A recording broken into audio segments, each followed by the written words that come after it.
we are recording the journey home. The story of us. See, if people don't come in, you'll get to miss the chat beforehand, and then they can't figure out what we're laughing at or talking about when we start introducing it as we do.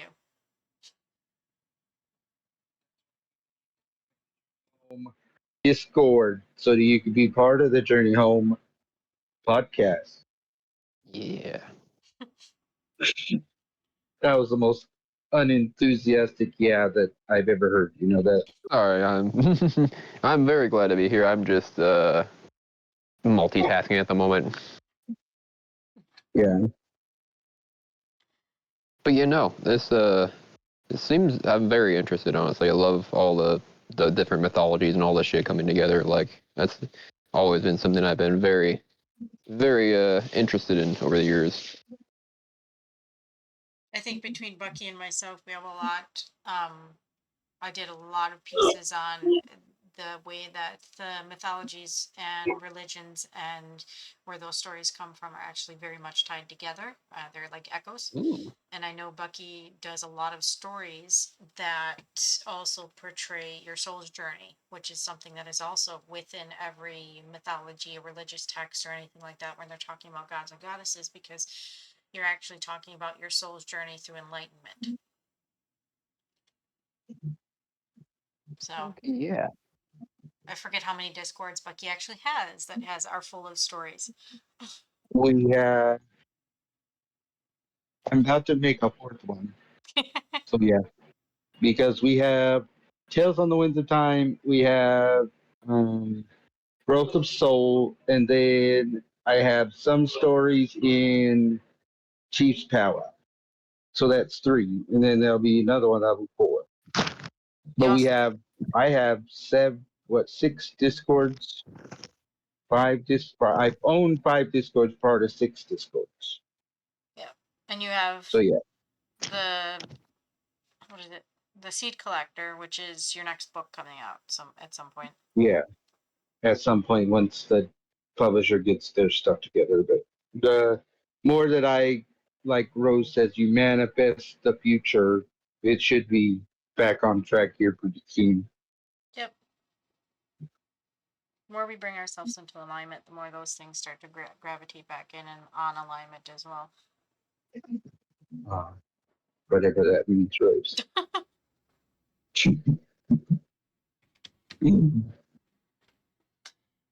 Okay, so I'll read the So first one. yeah, are you going to tell them the titles, or are you just going to go into it like we usually do and just say the title and then read it? What do you mean by the title? Are we not saying the title? The title. They can't see the title. So are Yes. you going to tell them the roster of stories we're going to do, or are we just going to do it like we normally do? We'll tell the roster because it'd be easier in the beginning if people Yeah. decide to go back and they want to listen to ones. So what we're doing is the journey of Kai through the Duat, Helheim, not just a fabric, a symbol to unite, and with every step. So there should be 5 stories there. Yes. I'm just making sure. You said more free flowing, so Yep. yeah. All right. I'm going to mute. Okay. I will do the first story. The journey of Kai through the Duat. So in the ancient land of Kemet, beneath the watchful eye of the sun god Ra, there lived a humble farmer named Kai. His days were filled with tending to golden fields and caring for his family. Yet as the sun set on his earthly life, Kai found himself standing before the gates of the Duat, the enigmatic underworld of the ancient Egyptians. The air was thick with an eerie silence, and Kai felt a shiver run down his spine as he stepped into the realm of the departed. Before him lay the first of the 12 regions, the dark marshes guarded by the serpentine creature Apep. With a heart full of resolve, Kai called upon the blessings of Ra, and the sun's rays illuminated his path, allowing him to navigate the treacherous waters. As he journeyed through the first region, Kai encountered a multitude of challenges. In the second hour, he faced the howling winds of the desert, where the whispers of lost souls tried to lead him astray. Remembering the love of his family and the teachings of Ma'at, the goddess of truth, Kai pressed onward, his spirit unwavering. In the third region, he met the fearsome demon Amit, who thrived on the fears and regrets of the deceased. Kai stood tall, for he had lived a life of honesty and kindness. Amet, sensing the purity of his heart, slinked away into the shadows, allowing Kai to continue his ascent through the Duat. As Kai traversed the fourth and fifth regions, he encountered gates guarded by fierce deities who demanded knowledge of the sacred spells and truths of the afterlife. With each question posed, Kai recalled the wisdom shared by the priest of Ra and answered with confidence. Each correct response opened the gates wider, guiding him toward the hall of judgment. Finally, after what felt like an eternity, Kai arrived at the hall of judgment. It was by a divine glow. It lit by a divine glow. Osiris, the god of the afterlife, sat upon his throne, flanked by 42 assessors, each bearing a weighty responsibility. Kai approached with humility, his heart pounding in his chest. Before him the great scales were set. The feather of Ma'at rested on one side, delicate and pure, while the other lay by Kai's heart, heavy with the memories of his life. As the scales teetered, Kai closed his eyes and recalled the moment of love, laughter, and kindness he had shared. He remembered his days of generosity and the seeds he had sown, not just in the earth, but in the hearts of those he cherished. When the scales finally settled, the feather floated effortlessly, and Kai's heart was found to be lighter. A sense of relief washed over him as Osiris smiled, welcoming him into the fields of reeds, a paradise where the sun shone eternally and the air was sweet with the scent of blooming lotus flowers. Kai stepped forward, knowing he had passed the trials of the Duat. In the field of reeds, he would be reunited with loved ones, living in harmony, surrounded by the beauty of the afterlife. His journey had transformed him, and as he embraced the light, Kai understood that his spirit would forever be connected to the cycle of life, death, and rebirth, a testament to the strength of a pure heart in the face of adversity. That's kind of crazy how they measure your worthiness or your basically your humility in life with the weight of a feather, because that would be what most people would think of as like the lightest thing, Mm-hmm. when really humility makes you the lightest person because you don't see yourself better than or more worthy than somebody else. I think that if I believe that the feather is actually a feather from Ma'at, being the Yeah. goddess of justice but also truth. So it was weighing the feather of truth and justice in your life. So how much of it was aligned with doing the right thing? Um, and so when you're talking about a heavy heart, our heart often gets heavy with guilt or shame when we feel that maybe something had went wrong, maybe was wronged from the person or that we did something wrong. And so if our heart is lighter, meaning that we did right no matter how hard it was, then it would be lighter than the feather to be weighed on, which is justice and truth.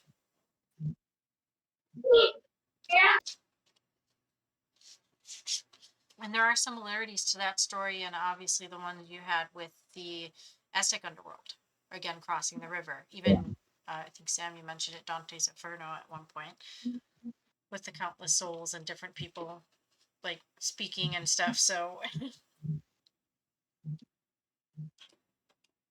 what was your take on it? Oh, on the one we just did. Yeah.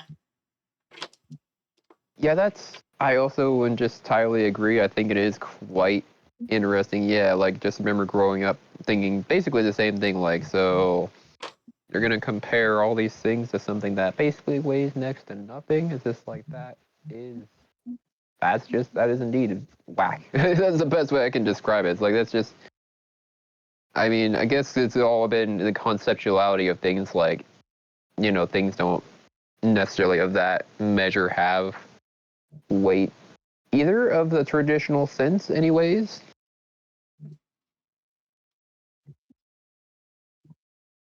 I think it's more metaphorical sometimes, but then It's again, it's I mean, if you really look at it, they're written from hieroglyphs. We're taking words, we're putting words to hieroglyphs or pictures. So it's kind of the equivalent of how somebody interprets in painting, that it can be taken many different ways.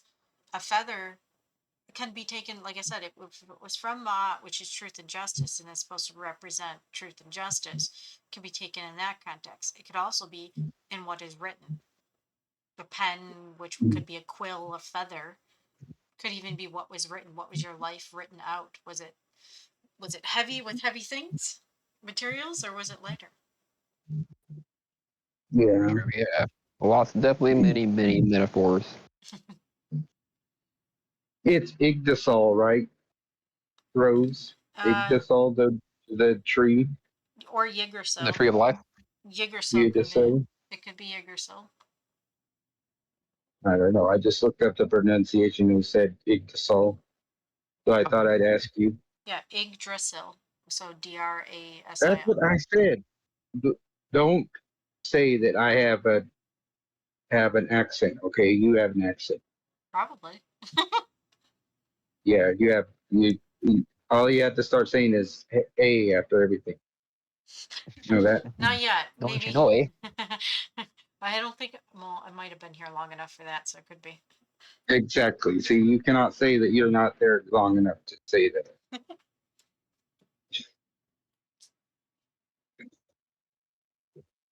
Yeah. Okay, this is. Do you want to go on to the next one, or do you want to? No, go ahead. Because I think in with the whole feather thing, because it is a single feather and it's supposed to weigh. That would mean that the feather is pure in a way, and so the counterweight on the scale would be maybe it's not even measuring what's on the other part of the scale. It's just measuring how pure your life was. Like you said, it could be symbolic of. You could interpret it many kinds of ways. Mo- Most of, and actually somebody we're working with through one of our other groups who's done a lot of the Egyptian narratives, but hieroglyphics, is that when you're, and I think Sammy touched on it. So unconditional love is one of the biggest things, the purest things you can have. But conditions could even be the material world. So your attachments to them make it heavy, right? So Mm, conditions. How, if you're living a life with conditions and you impose those conditions on somebody else, that causes harm too, which isn't really kind of a pure heart. It's not coming from yeah, unconditional love. It's not coming from being the observer in this. It's coming with what you want to control in it, which is definitely makes it a bit heavier. yeah. I'm just glad after we get done with this one, we don't have no crazy words in the next three. Just saying, because I could go all traditional on you and make you try to pronounce a 15 syllable word. But yeah, I decide to not put anybody through that sort of thing because I could barely pronounce it, and here I can barely pronounce some of the easier like 5 or 6 syllable words. But yeah, that's a whole another story.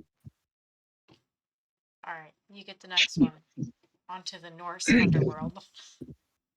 That this is I don't get why they call it Helheim, but yeah, that's a whole nother thing. But you can explain that afterwards, Rose, Okay. since you know more about this stuff than I do.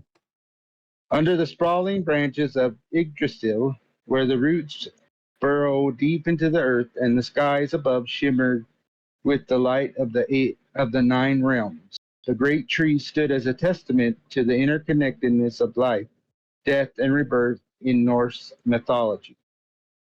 It was here in the shadow of the mighty tree that the story of the afterlife unfolded, a story woven into the very fabric of Norse culture.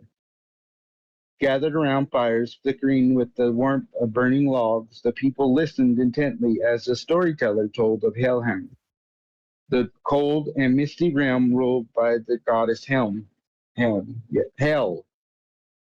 In our lives, the storyteller began, we are often faced with choices that define our paths. Some are brave warriors, seeking glory on the battlefield, while others live quietly, their deeds unnoticed. But when the time comes to pass from this world, all souls journey to the afterlife where their fates are determined. The storyteller's voice took on a somber tone as they described Helheim. This is not a realm of punishment, but rather a place of reflection for those who lived without the valor of a warrior's heart. Here the souls of the unheroic find rest, surrounded by the cold mist and the lingering echoes of their lives. The audience nodded, understanding the significance of this realm, where the lives of the ordinary were honored in their own way. Yet fear not, the storyteller continued, for Hel, the ruler of this realm, embodies compassion. She welcomes the weary and the forgotten, offering them solace in the afterlife.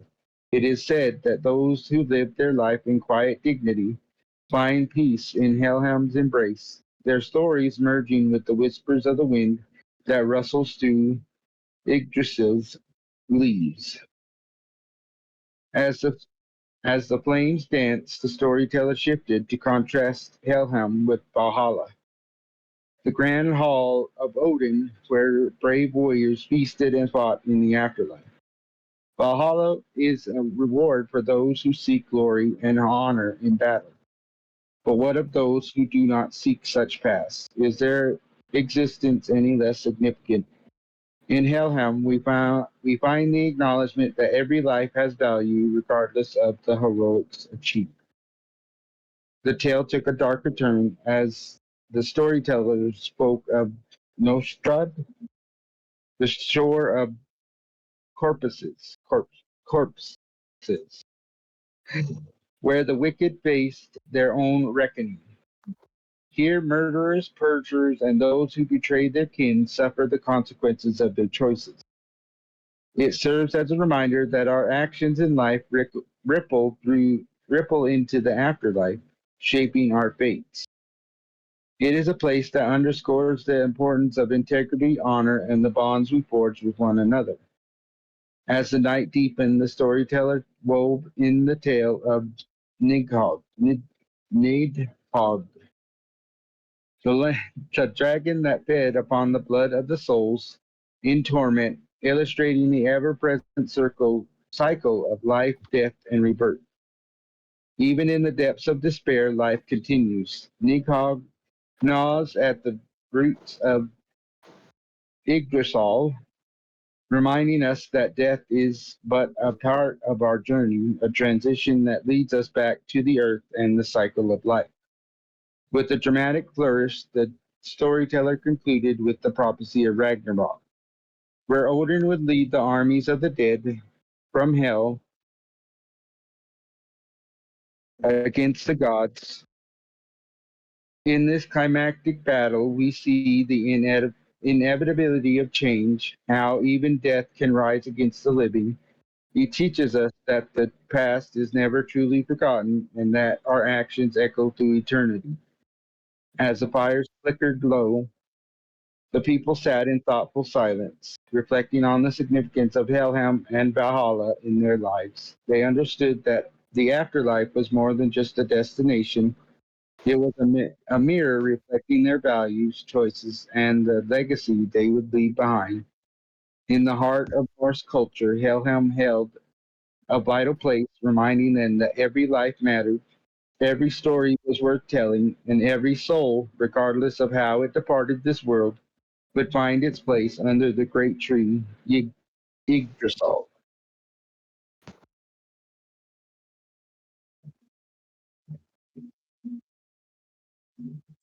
So a lot of similarities between, well, we have 9 realms, like we had Mictlan, which was in the Aztec underworld.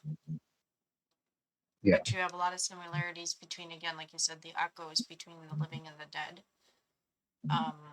And why they call it Helheim. Um, there were different. I think it was Niflheim was one of them. There was different. That word at the end, which sometimes means like realm or land. It's yeah, space, so it's kind of what's on the end. So, and Hel was, yes, in the Norse mythology was the goddess, so in a feminine aspect, which would also be a reflection of what seemed people receive. You have yin and yang, so yin is very dark, right? Um, and it would be the intuition is usually the what's in the dark, so it's very in a way feminine as opposed to masculine. So Hel would be a feminine that was compassionate, or even references to what people call Lilith, which isn't what people think Lilith is. So Yeah, I'm not um, into that sort of thing, but yeah, I get what you're saying. Not educated in that. So that's why I was like, well, we're going to have to rely on bros that interpret most of this. a lot of them I did. There's a lot of research, a lot of even, well, again, we've seen a lot of some of the movies that recently came out with the adventure stuff. They keep as close to what material, source material they can, with putting the fantastic flair on it. How do you tell it nowadays? The funny part I find about having these movies come out, and a lot of the myths are within them, or even shows. I believe there's a show, I forget what it's called, like Moon Knight or something, that was on Disney a while back, Disney Plus, which describes Yeah, somebody's, they had a split personality, but the one person was in the underworld of the Duat and did the whole Egyptian myth. So they keep to it as much as possible as source material. But knowing that time is a very much cyclical loop, it's not linear the way people think.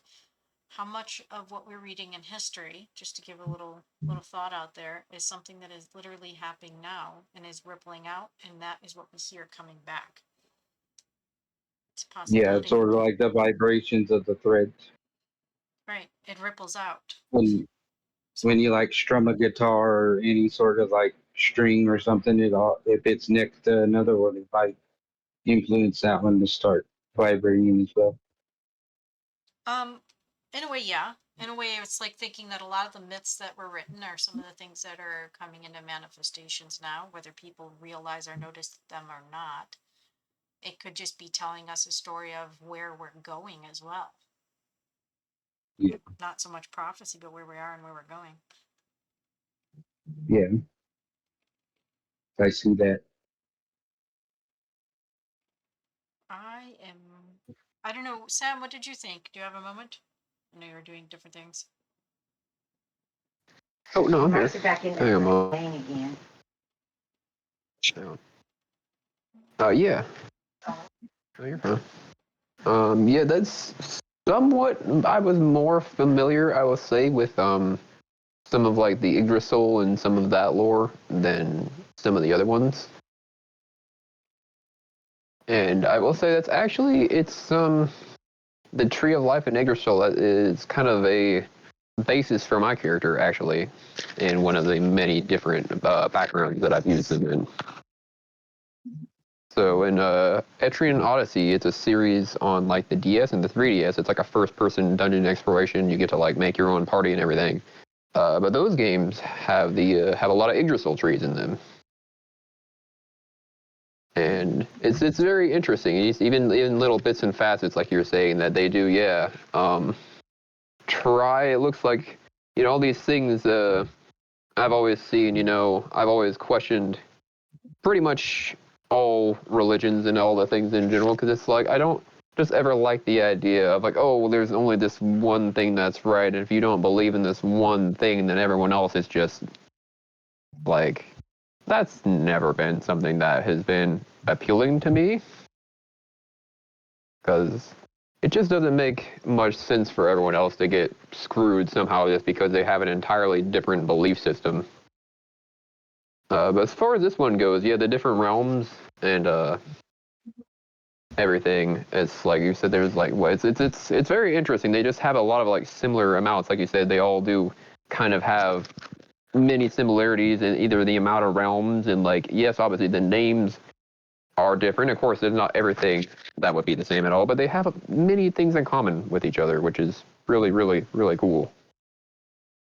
It's funny you were talking about, again, like only one way of things. It's actually part of a bit of a conversation earlier, and something else going on in another group, and a conversation I literally had last night about there are many people out there that are thinking that it's only they find a path, or a path, a journey path, where they reach, again, whether it's enlightenment or reach maybe very far into the enlightenment path to the top of the mountain and what per se.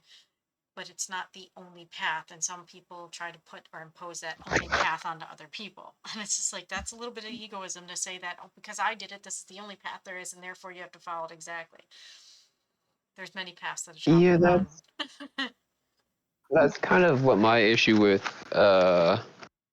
I guess like just I want to say Christian the specific kind of Christianity basically that's like, oh yeah, if you just don't believe this, then you're screwed.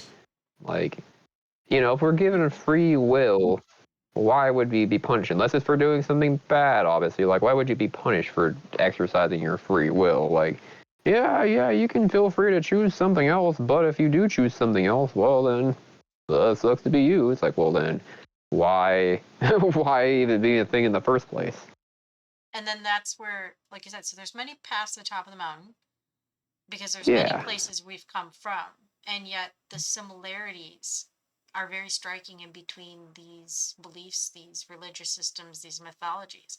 The number, if it's not sometimes the name, because sometimes phonetically even the name they can be off by a syllable or whatnot, but there's still the attributes. There's a sun god, there's god of the moon. There's the stories are very similar. The numbers are very similar, and so a lot of the I think in the last, I think 5 years ago, I started with piecing together because I understand pattern recognition very well.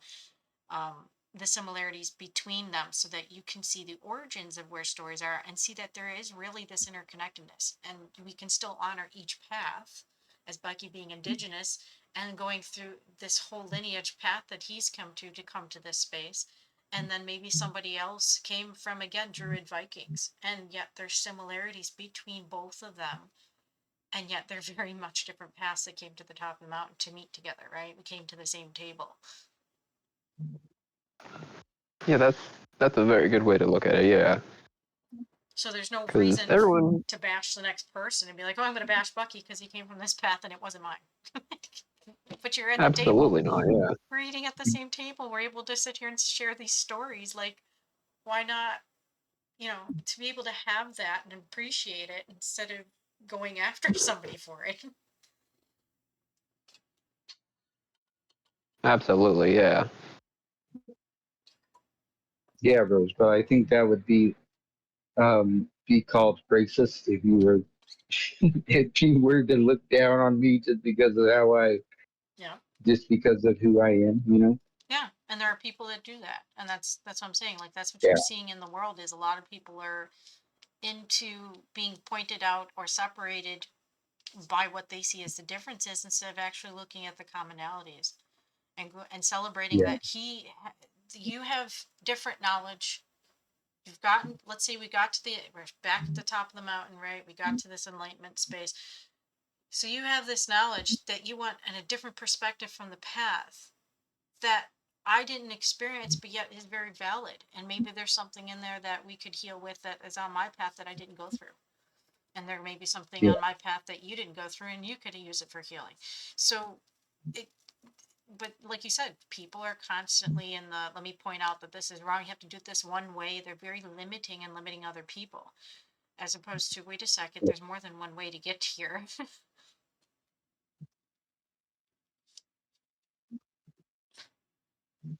yeah, Rose.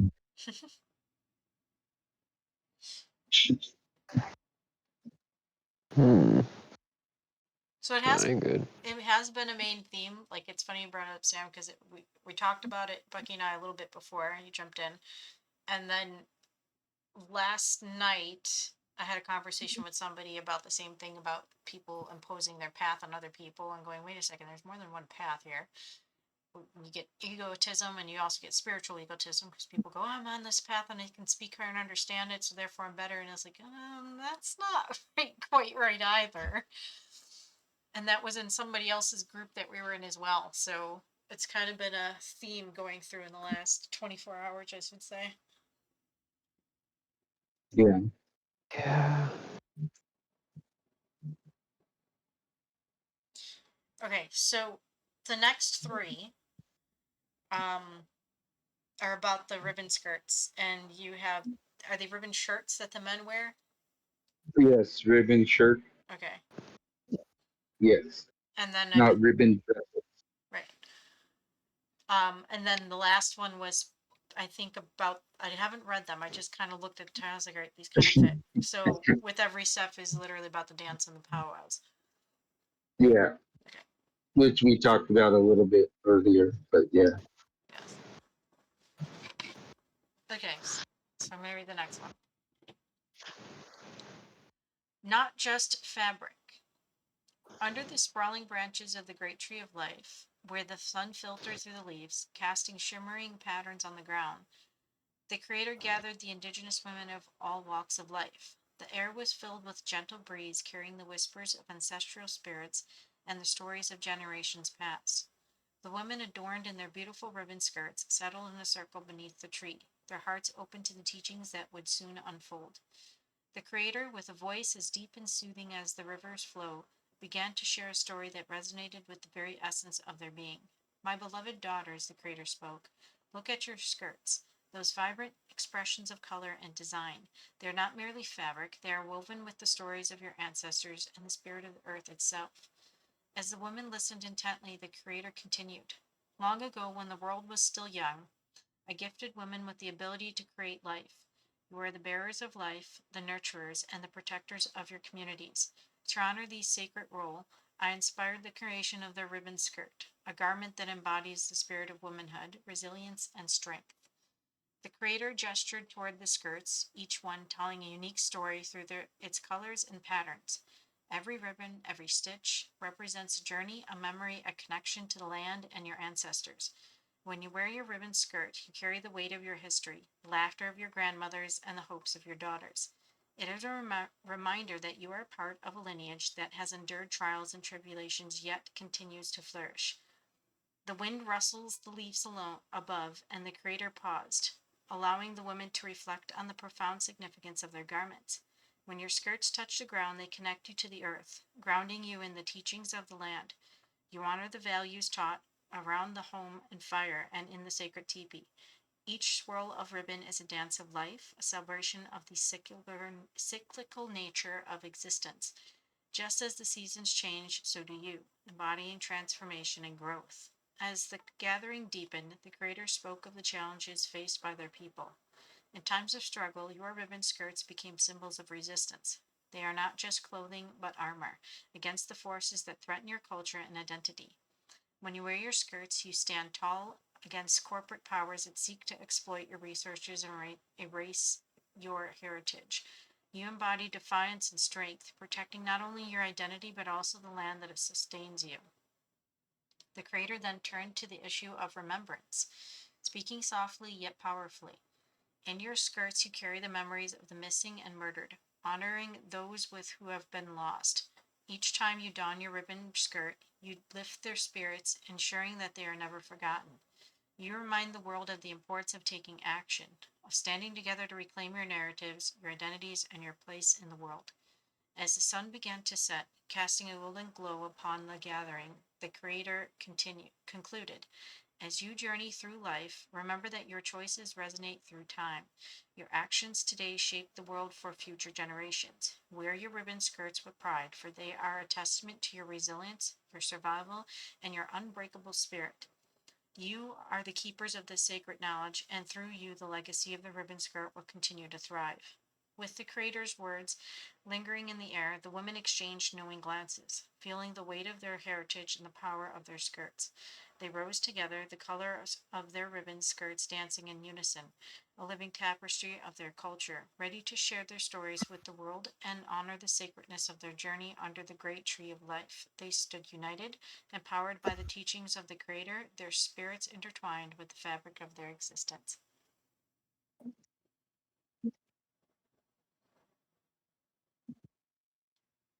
I like that one.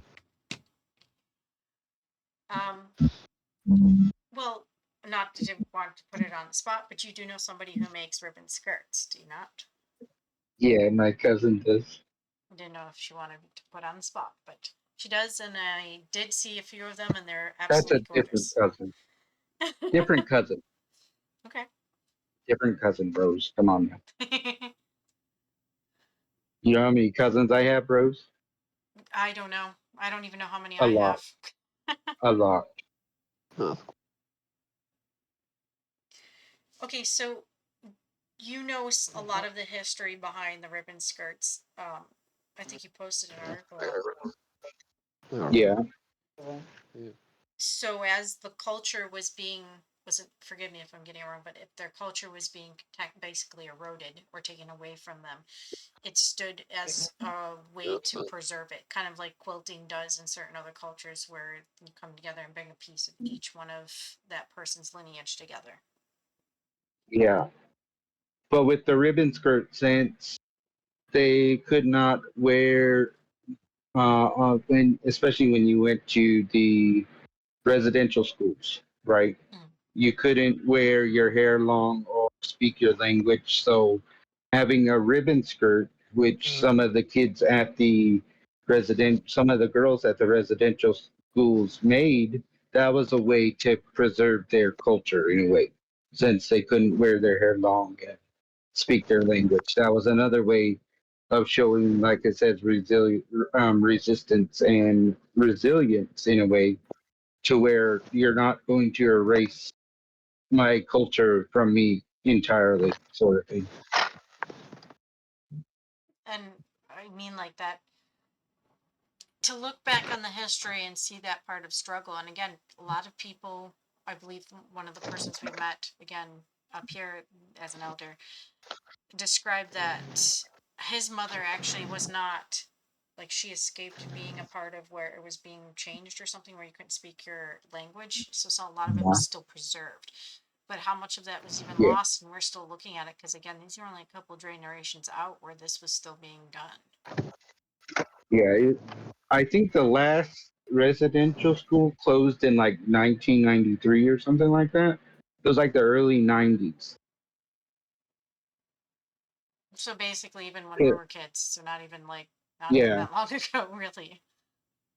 yeah. Because I live with my uncle, right? And then every now and then we'll get to talking about it, and he'll tell me stories of um, him and my mom and my other aunts and uncles going up to the residential school that was here on our reservation. Hmm. But yeah, I have to be honest, even the public school system, growing up in a suburb or even city part, you don't get a lot of even originality in that either. As being somebody, again, you don't, you're basically go through and learn what they're teaching you, which isn't correct all the time. This is in a way kind of yeah, brainwashing.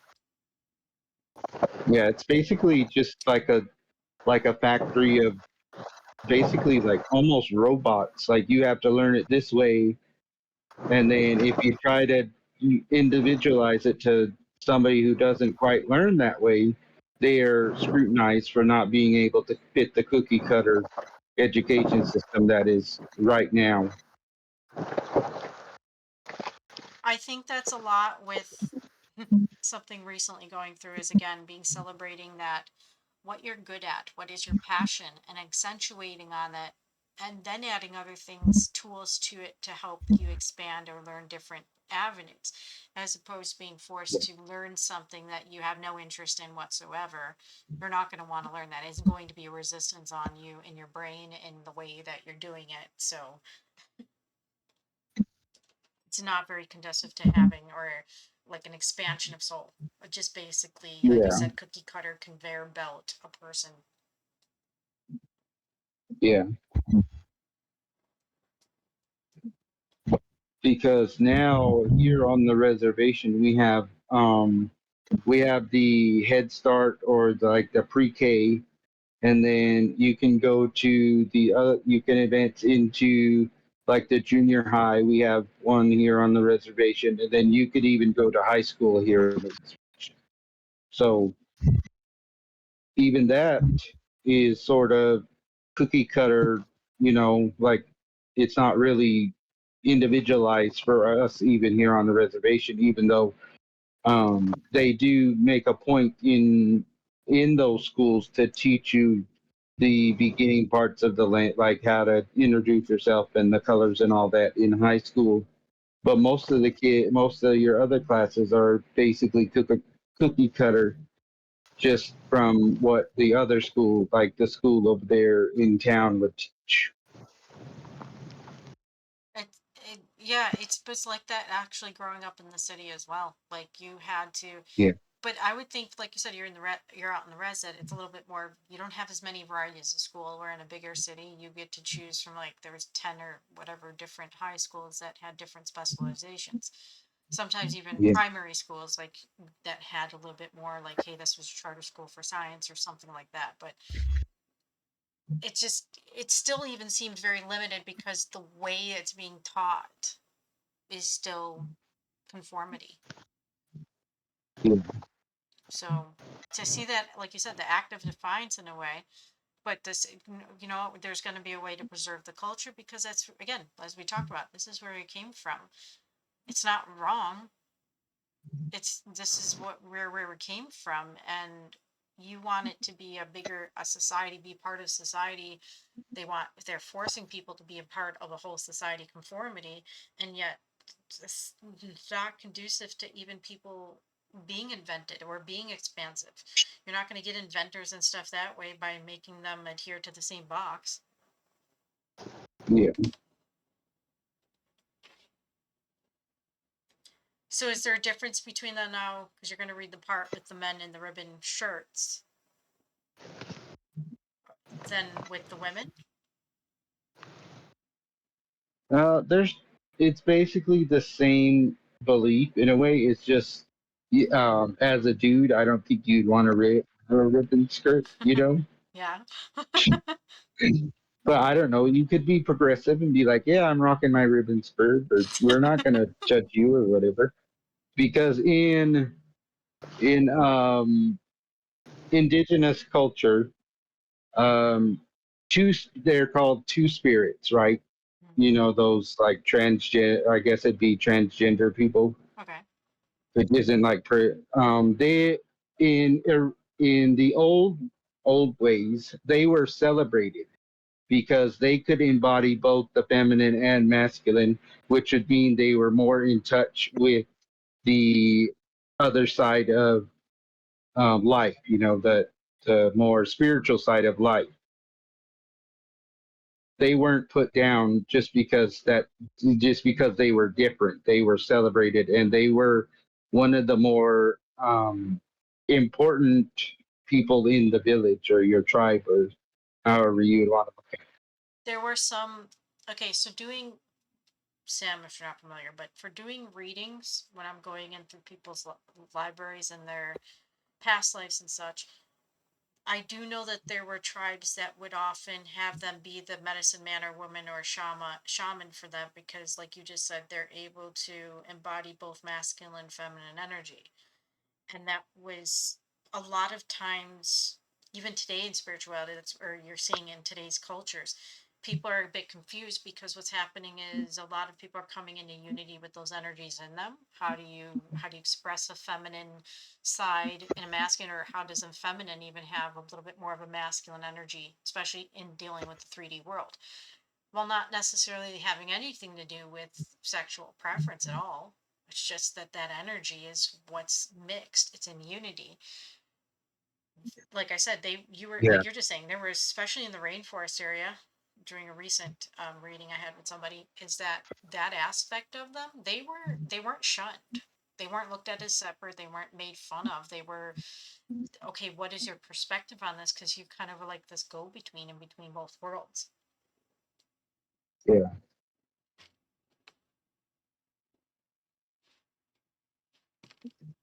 Do you have a ribbon Yeah, shirt? it's Go ahead, sorry. I did when I was okay. younger, but not for now. Hmm. But yeah, I was the thinking two about soul thing. having one. Maybe going and buying one. Yeah. Fine, so I don't mean to interrupt you. Yeah, I just think there's like something I've almost wondered myself about. Like, I don't know, either myself or other people I know. I've talked to someone that she, uh, I believe, would be something of the sort. And yeah, it's very interesting because yeah, it's not ever anything that should be shunned. No. There are people that, and again, there's a way. I think just the way society has done, it's been kind of controlling or conforming it. There's a way that it's been twisted, I think, in society, as opposed to letting somebody, again, maybe they want to explore. Is it gonna be seen manly if a woman does a job that is something that men usually typically do, like a construction job? What if they're exploring that aspect from themselves, right? Is it going to be more feminine? And let's say we have men designers.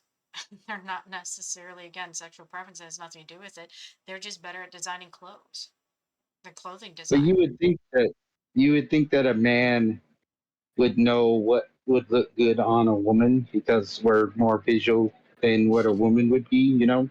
Like a Yeah. woman will go shopping and be like, "Oh, well, that looks nice," not thinking, "Oh, well, that would look nice on me." It just looks nice overall. While a man could sit there and design a whole like car engine, knowing what it's going to do and every little part inside of it. That's the way he would break down designing like a dress for a woman. Like this would accent this part of her, and this would accent that part of her, and then bam, you got like the best selling thing out there. Yeah. And I think there was a lot of videos lately. I've seen a couple of them where there's people, they were, it was like a challenge thing. Have your husband dress you to go out. And it actually turned out to be a lot better, like you said, a lot better outfit than they were originally going to dress themselves in. Yeah, Okay, so you have the that's next what one? I. Yeah, a symbol to unite, right? Yes. Okay, I don't have the list pulled up, so a symbol to unite. Under the sprawling branches of the great tree of life, where the sun filtered through the leaves, casting shimmering patterns on the ground, the Creator gathered the indigenous men from all walks of life. The air was filled with a gentle breeze, carrying the whispers of ancestral spirits and the stories of generations past. The men, adorned in their beautiful ribbon shirts, settled in a circle beneath the tree, their hearts open to the teachings that would soon unfold. The Creator, with a voice as deep and soothing as the river's flow, began to share a story that resonated with the very essence of their being. My children, gather round the great tree of life, for I have a story to share with you about the sacred ribbon shirt. The garment woven with the colors of the earth and sky is a testament to the enduring spirit of our people. In the beginning, when the world was new, the Creator looked upon the land and saw the need for a symbol that would unite all the tribes. So, from the vibrant ribbons drifted by the traders, I inspired your ancestors to stitch them into shirts, each one a unique expression of your distinct nations and tradition. The ribbons, like the veins of Mother Earth, carry the lifeblood of your cultures. The patterns and hues reflect the stories of your people, the red for the setting sun, the blue for the vast sky, and the yellow for the warmth of the sun's embrace. Each color, each design, a sacred language that stood to the resilience and the pride of your ancestors. When you don these shirts, you are not just wearing cloth and thread, you are honoring the generations who came before, who fought to preserve the ways of our people. You are declaring to the world that your identity, your heritage, and your very essence cannot be stripped away. The ribbon shirt is a symbol of unity, a tapestry that binds you together as one. Whether at the powwow or in a council lodge, it reminds you that you're a part of a greater whole, connected by the threads of your shared history and your unwavering spirit and the unwavering spirit of your people. So wear these shirts with reverence, my children. Let the colors and patterns speak to the depth of your cultural identity, and know that as long as the great tree of life stands, the significance of the ribbon shirt will continue to be woven into the fabric of your lives.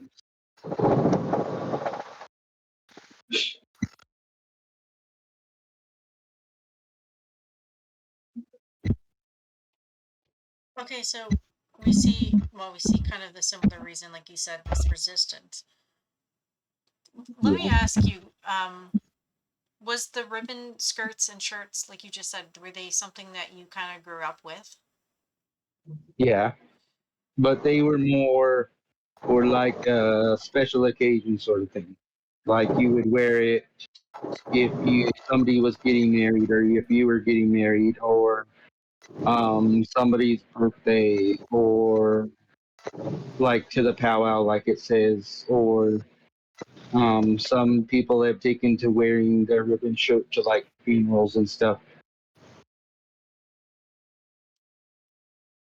And so is each ribbon one very unique? Like, is it unique to each Yeah, individual?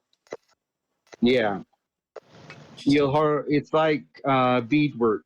It's not um, it's not polite to copy somebody's pattern if they make a beaded necklace or something, and you just go and like make the same, but just change the color. That's not cool.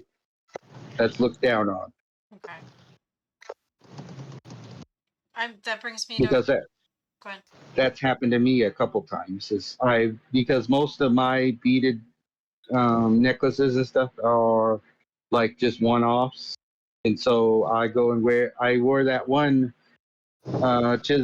to the trading post over there in town, and then like a couple weeks later, my older sister comes and was like, "Oh well, the trading shop has a necklace the same as the one that you just bought, my bear paw necklace."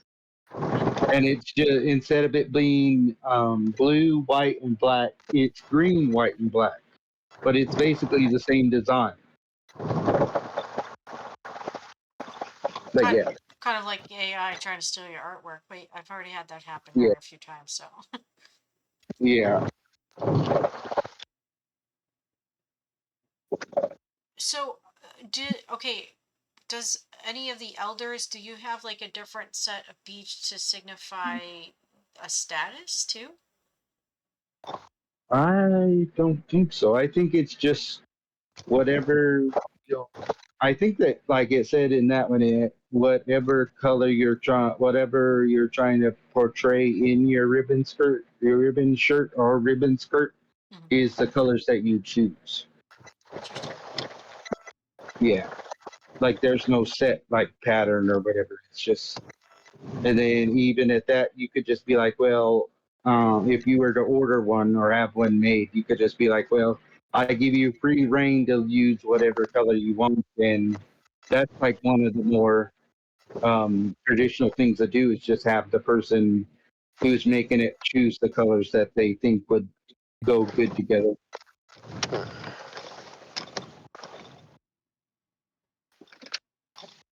But I think in a more city sense, they used to, and I think they did that. They had, I don't know if that went through in a lot of other places, but the same thing with their people had gang wars and they would have their gang symbols and they weren't allowed to wear them in schools because that was to be part of their gang thing. But there were a lot of them. If you look at a lot of where the gangs were, which sometimes were majority minority groups, a lot of it was stuff from their own heritage that they're trying to preserve because again they also didn't believe in this, for lack of better words, BS of the school system that we go through, um, and Yeah, this conformity that we're kind of in because there is a lot of yeah, conformity in it. But seeing the resilience again, it's individual for each person. That's got to be a pretty awesome scene to see. And you say that, okay, so they usually wear them at the Pow Wow dance, which is what the next story is kind of about. yeah. Okay. There's another question I was going to ask, and it totally went out of my brain. So Went under your, would it? Didn't that mean that it came out of your mouth? It went under your brain. it went out of my brain. No, it went out into the ether. Somebody else could pick up on it. Hmm. You never know who will grab that right out of the air somehow. You'll remember it. What are your thoughts, Sam? Well, on the the last one we just did. Yes.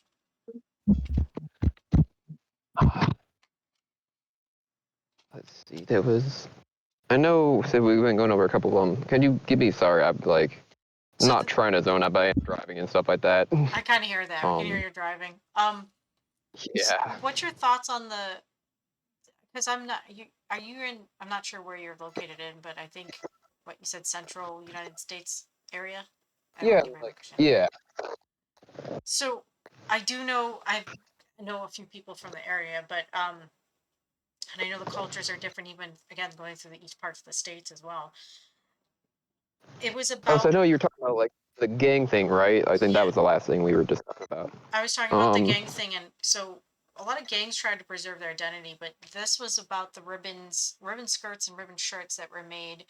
And Bucky Oh. had Okay. one, yeah, to symbolize their identity basically. Because when you go to a school system, especially being on a res, it's kind of something that's stripped away from you. They want you to all be cookie cutter on that. All uniform and stuff. Yeah, Yeah, because they want everyone to feel equal. Okay, well, let everyone feel equal by being themselves. I agree. I mean, I get like some places they might think, oh, the uniform makes things easier because again, like Japan does that a lot because again, they want everyone. They're very much about everyone, yeah, being together on the same thing and everyone being like on the same point. And it's like that is cool and all, but clearly there's something askew with your work ethic when you make people work insane amount of hours and like you say it's for allegedly for the greater good, but when you don't have time to even have a family and all that, basically a lot of times, I don't think it's really for the better. I think you're onto something with And, that, because in Japanese and, culture, it's a bit different. and they just also like, because I'm very into Japan, I very much want to go to Japan. There's a lot of things I appreciate about them, but I can also criticize definitely some things that like just definitely shouldn't be as just as extreme as it is because it's like I hear stories of like once you basically have to like do very certain things in life, otherwise you're kind of screwed in a way. Like if you don't get a good enough thing in school, like a good enough kind of scoring, then you're basically going to end up a NEET or whatever a lot of times if you don't just stick to these like certain jobs and work an insane amount of hours and basically live in your office a lot of times, then you're just like kind of eh. And that's definitely not the right way to handle things by any means. Like it's people are so their birth rate or whatever I think is one of the like the lower ones, and you can definitely tell why because yeah everyone like we have all these shows again especially from Japan about all these romance shows. There's just all kinds of things. It's like they obviously are aware of it. They obviously would they definitely would like to have it, I'm sure, but they just don't even give themselves the time. Then how do you think that's going to benefit society as a whole?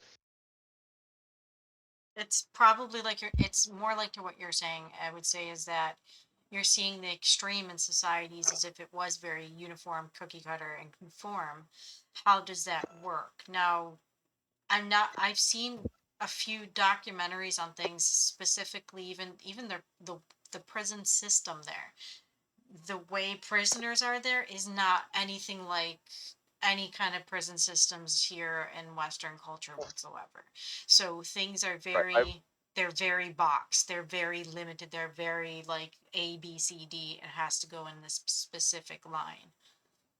Now, I will say that they have a significantly smaller, like prisoner, or just like much obviously relative to size. But yeah, I hear that they really don't have so many problems there, like at all. It's like it is much safer there. Obviously, yeah, of course you have the yakuza, but apparently, again, they're not like the gangs here. A lot of them actually do certain things. I mean, of course, it depends on the branch, like any of them. But I watched this thing just recently where the yakuza literally did like a public, fundraising kind of thing. Like they actually did something good. Hmm. And so I think because of just the way that things are there, it definitely very much so, again, discourages people very much more, for the most part, from doing anything wrong because they know that it will be taken so seriously. And it's a way to okay, so it's a way to teach more of. We were just talking about this earlier as well, before we started, because I'm doing other research with other people. And they're learning about certain codexes or codes or laws that were put and enacted in. And there's different religious code or laws. There's different laws that have go back that predate, which is where we get our laws from. And you're talking like 500,000 years ago laws.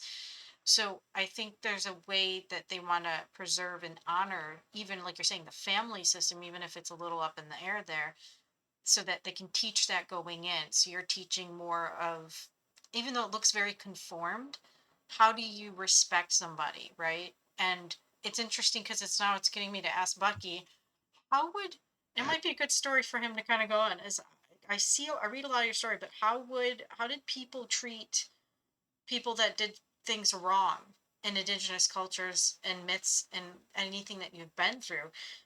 Because you don't quite see, you don't see indigenous prison systems if before Western culture came in and came in. So Yeah. what exactly what happened? Well, really, there's no like stealing or anything because everybody, it was a community thing. Like if you needed food, the hunters went out and got food. Um, if you needed like vegetables and stuff, everybody grew their own vegetables. I think uh, the most egregious thing back in indigenous times was you stole somebody's horse or you like damaged their horse or something like that. And then I'm not really sure what they did, but what they did if you like hurt the animal. But from the little research that I did into that, if you killed somebody or you killed his animal, you would be like they do in the movies where they tied him to the ground and then just left him there, Mm-hmm. you know? Mm-hmm. Yeah. But I could look more into that in like, you know, because that's really not something that I ever even thought about.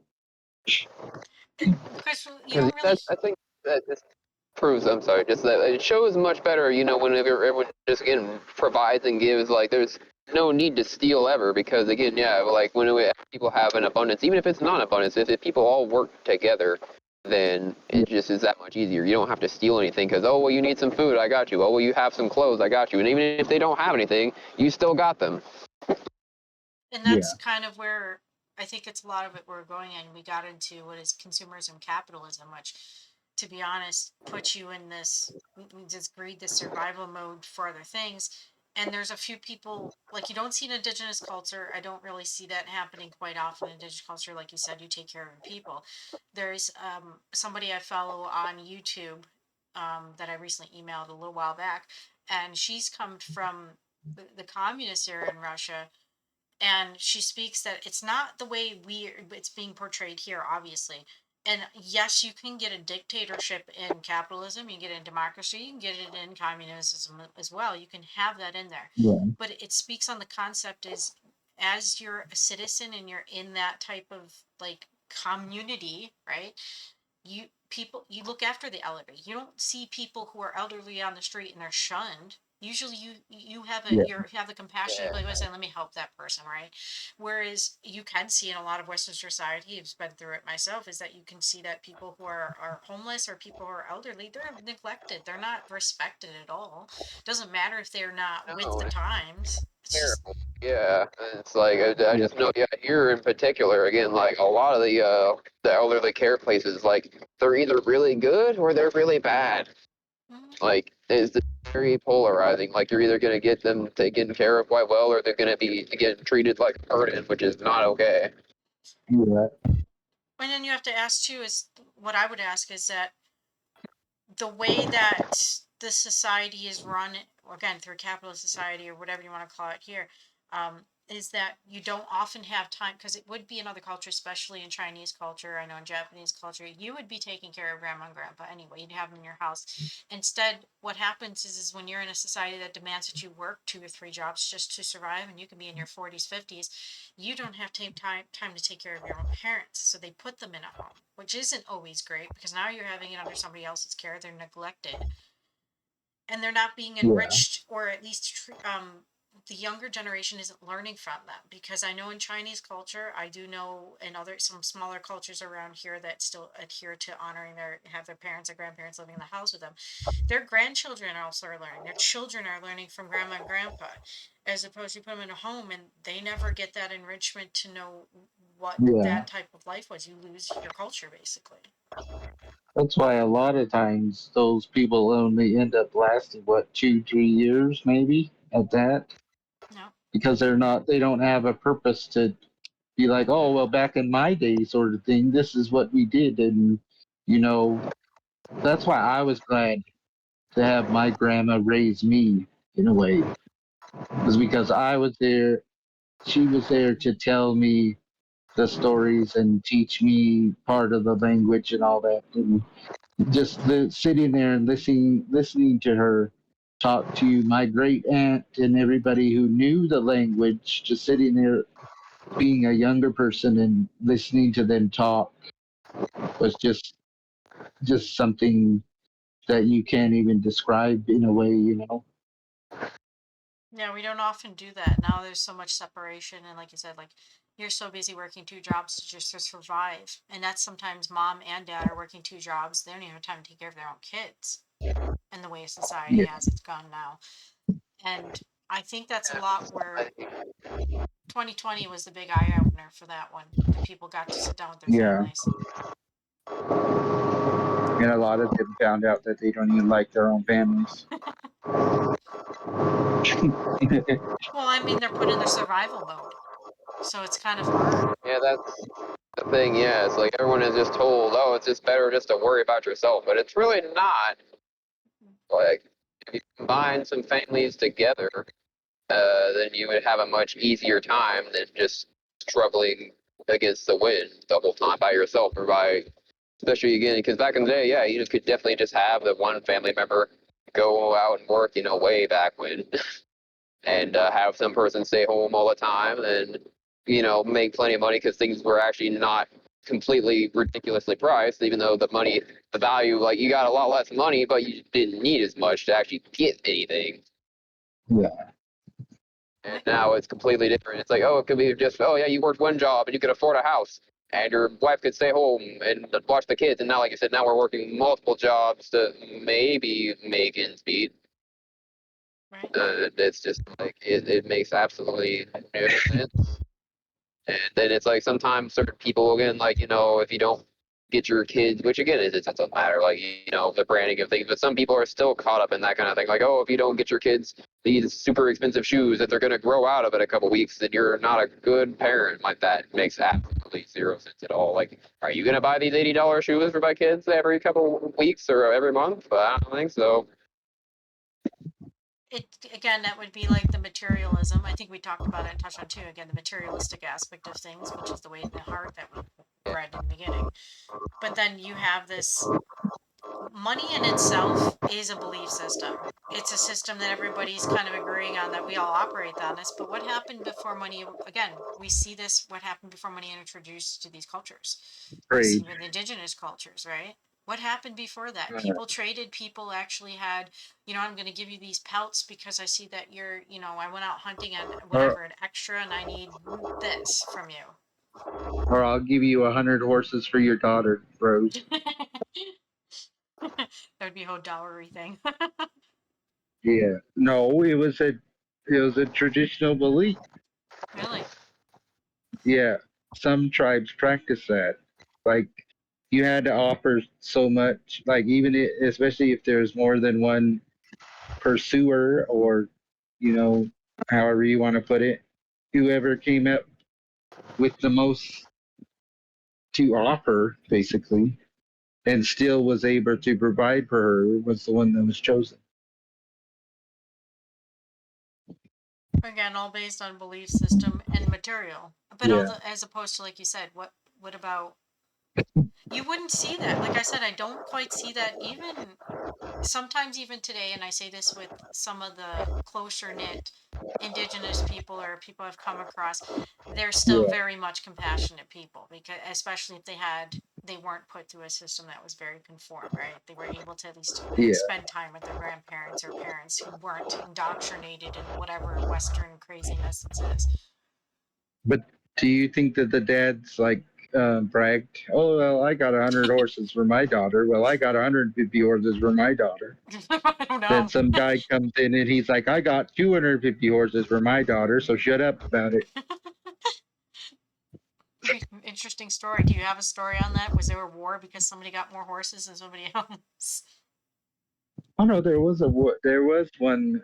I hear tales of one that is like, Helen of Troy. Yes. How somebody, yeah, I'm working on something like that because I read it's like a little like blurb about some sort of situation like that. So I was like, oh, that's a pretty good little story, little something. And then I was like, I could expand on that. So yeah, Okay, so our last story is kind of the bringing it together. This would be like a little bit of the powwow, right? yeah. And then it's basically in a description of what the powwow is supposed to be, and then giving you examples of various various dances gatherings of what the various tribes would call their powwow. Okay. I'm Yeah, interested to know. All right, so I guess I'm reading the last one, right? yeah. Okay. You read the first one, little buddy. Alrighty, I got the last one then. Okay, so with every step, under the vast canopy of the great tree of life, where the sun's golden rays filtered through the leaves, Creator gathered the indigenous people from across the land. They came with open hearts and eager spirits ready to listen as the gentle winds whispered through the branches. Creator stood tall, their presence a beacon of wisdom. My beloved children, they began, today I will share the significance of your dances, for they are the heartbeat of your cultures, the stories of your ancestors woven to every step and rhythm. As the crowd settled, the Creator spoke of the powwow, a joyous gathering where communities unite. Here you celebrate life and heritage, Creator said. Each dance a song of your history, where laughter mingles with the echoes of the past. Remember, these gatherings not only strengthen bonds, but also teach the young ones the essence of who they are. With a wave of their hand, Creator drew forth an image of the sun dance. This sacred ritual, they explained, is a prayer for well being, a call to the spirits for guidance. In stillness, the dancers embody strength and resilience, honoring their connection to the earth and sky. The eagle's whistles carry their hopes, reminding you that even in silence there is power. The crowd listened intently as Creator introduced the ghost dance. This dance emerged from sorrow and yearning for peace and unity. Creator continued, it embodies the spirit of those who have walked before you and serves as a reminder of the importance of healing and remembrance. Though the path may be filled with shadows, it is also lit by the love of your ancestors. Next, Creator spoke of the stomp dance, a rhythmic expression of community and honor. And this dance, Creator said, you pay tribute to those who came before you, weaving together the threads of your lineage. Each stomp echoes the heartbeat of your people, a reminder that you are never alone, but part of a great tapestry of existence. Finally, Creator described the Hopi snake dance, a unique expression of reverence and connection to the natural world. As the dancers carried the snakes, they embodied the harmony between life and spirit, Creator explained. It is a celebration of fertility, rain, and the cycles of nature, reminding you that all beings are interconnected. As Creator concluded, the people felt a deep sense of purpose and pride. These dances, Creator said softly, are not merely performances, they are sacred acts of remembrance, celebration, and connection. Through them, you honor your past, embrace your present, and inspire your future. With hearts full of gratitude, the people thanked Creator for the wisdom shared under the great tree of life. They departed with a renewed sense of identity, ready to dance the stories of their ancestors into the fabric of tomorrow. Interesting fact on that snake dance one, Rose. Did I what? You know they use a lot. Interesting fact about the snake dance. Okay. They use live snakes. Really? Yeah, I'm wondering how much. So okay, because we know the snake wasn't the Hopi or the not the Hopi. I think it's the Hopewell that did the snake mounts. Yeah. Um, so if they're using snakes, a lot of times snakes would actually converge into. Usually, it's a den every few Yeah. years, and you get a massive amount of snakes that would go in, and actually, again, fertility. That would be their mating space to mate and then lay a mass amount of eggs and then come back after so many years to the same space again and again. Um, so it is interesting that I think it sounds like they would have observed that cycle Yeah. and bring it into the dance. But it is also interesting that the snake, we see the kundalini, we see all of the way reptilian like dragons, you see that type of story repeat itself in many different cultures and myths. Yeah. I would like to see the Hopi snake dance. Do they do those at Pow Wows still? I have no idea. I'm not Hopi. Sorry. Aw. Probably, but I don't know. I'd have to look into it. You know, speaking of which, that would kind of be a really interesting tour if you're welcome into the Pow Wows to actually see different Pow Wows going on to see different dances. I would love to see different ones if they do them there. Like do a trip Yeah, to they go do. through them. Yeah, in like more of the eastern, you're going with more of like the tribes over there, and then the like the west out here, you're doing more of the more of the you'll see more of the dances that are actually done by most of the tribes in that region. Interesting. Yeah, So a road trip to see all of them. that's a lot. You gotta think, Joe's America isn't tiny, you know. Yeah, I know. And then I'm also in Yeah, Canada, so you'd have to go through some of that too. So yeah, I would think it would be an interesting road trip, or at least a documentary to see how many different kind of things, right? yeah. Going on the powwow trail Got a delivery for you guys. For us, Absolutely. for us. Oh, yeah. I don't Hold remember ordering any No. sort of delivery. Okay, right out the way. I'm not even sure if they have Uber Eats or whatever around here. wouldn't that be awesome? It's your DoorDash out in the middle of nowhere. You know, let's try to do that to me. How's it going? Yeah, it's been times when the Google Map thing is like, oh, you're here, and it's literally just a picture of a field. I've had It that was happen like too. half a mile or miles away from wherever it actually was. I had to just keep going because yeah, the picture was literally just like a brush because their house was just fine, like a bunch of grass, tall like shrub and stuff. Oh, it's a front seat one. Duh. Force a habit. There we go. Does happen. There it is. Taxi tow. So I did Alrighty. originally have a story that would have won after that one, but I think Oh, would save it for the next one because yeah. it didn't quite fit, but there was some other theme that was coming through yesterday, and I was like, it was like two different sets of stories were manifesting in front of me when I see them popping in that space, and I'm like, let's lean towards this one. We'll go to the other one the next time. So I think this is a But good what one, was that though. other story?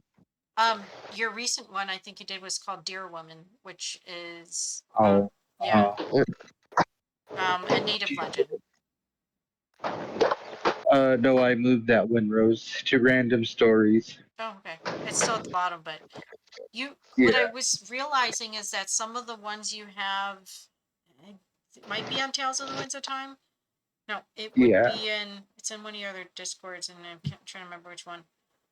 I think it's, I think it's the Chief's Pow Oh, Wow one. You have a lot of ones that are like, the Legend of the Napuk. There's different ones you have, even Made in a Box, which I do remember you reading that one a long Yeah, time ago. oh, Some of them kind of fit okay. together, and I think maybe going back to pull some of Yeah. those in would be a good idea too. yeah. I'll be patient. Okay. Sounds like fun. So, so we're gonna wrap this one up again with every step and how, like you said, we we went through these traditions, and we did do a little bit of the underworld stories and how those are kind of very much tied in, and even tied in again with the heart, weighing the heart with some of these ones that we see in here. And I think it was adding them in because we are, like we were talked about earlier, you're coming into Pow Wow season, and there's different ones that are starting off in the next couple of months.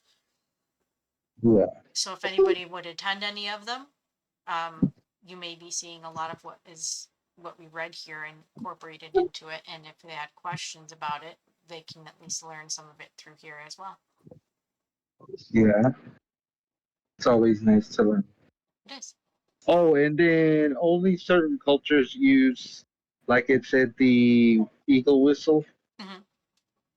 Yeah, most of them are crane. At least the ones that we use here in my tribe, they're crane whistles. Interesting. So there's a spot up there at one of I guess it'd be like one of the holy sites up there in the mountains where you could go up there and you'll see a bunch of the crane whistles from all the sun dancers up there. Wow. That Yeah, that would be awesome to see. yeah. But it's like way up on a mountain. All them break your leg or die or whatever. Probably not. So It'd be hardly fun to anybody climb. goes up there. I don't know. Climb it anyway. But yeah, like it is. You're like, no, I'm not that crazy. You're like, okay, Rose, you can go up there. So thank you allowing me to read. Thank you, Sam, for your perspectives in them. It's awesome to have somebody jump in and kind of we're going through. And I believe it sounded like you had a few things like games and stuff. I'm not sure if you were a gamer or I've been in that myself, so I do know a lot of the myths in it. It's really cool to see how a lot of it came from, tied in. So thank you. And thanks for allowing me to read. You're welcome, I guess. But yeah. You're welcome, I guess. Thank you. I mean, not everybody gets to read some of your stories. It used to be just Bucky reading the stories. Yep, because I was very protective of my intellectual properties. Yes. And now that I published some of them, I'm like, oh well, everybody should be able to read it as long as you don't copyright infringe on me. Nope. No, but it's been the inspiration for a lot of paintings, which we do see in the podcast. It's on Like your book. Bundy does. And the Flaming Donut, which is a soul painting, but it's not quite done. It's getting there. And a lot of stuff's coming Yeah. out in it. Actually, what you posted yesterday in the other Discord, I think it was on the Raven. Literally, I was like, Yeah. are you sure you're not watching me paint this? Because it was in the painting for the longest time what you quoted on the Raven part of the myth, and it's in that painting. And I have no clue on it. Like I said, people ask me, don't you know what this is? And I go, no, I'm just being shown what it is and I paint it, and it's a gift, and that's about it. How it connects, you tell me. So thank you. Yeah. All right, this would conclude episode 12 then. And Sam's a little busy, so we're thanking him anyway. And I'm sure you'll hear more as he jumps in. Again, very interesting perspectives, and we welcome all perspectives into here as well. You can join Bucky's Discord.